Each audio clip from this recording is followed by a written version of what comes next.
Hello friend, welcome back to Auto Resource YouTube channel. I have here for you 2008 Porsche Boxster.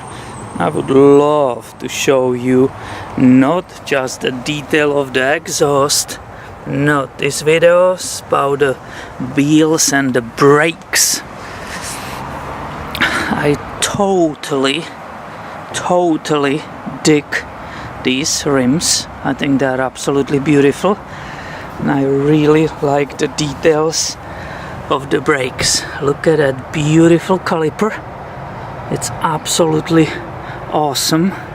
The sticker made in Germany, it's absolutely hysterical. I hope you can see it. That's a little detail.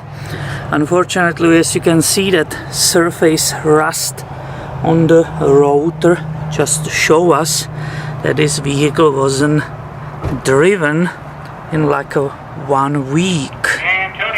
And that was a detail of the rear wheel and rear brakes. Let's go look on the front ones.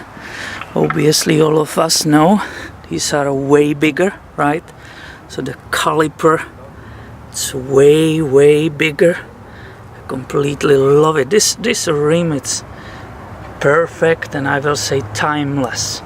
It will never look bad. This is excellent design.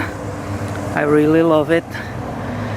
And if this Boxster wasn't 20 grand, that's the asking price here, right? It's a 2008. There's 40,000 miles on it. It looks immaculate, but 20 is double than I can afford. And that's it today. It was just a short video. There's a problem with the lighting, right? There is the sun and the shades, so it's kind of difficult to film in these conditions. But I just wanted to share really quickly this with you. Please stay tuned. I will have way more about Porsches coming your way soon. See you later, my friend.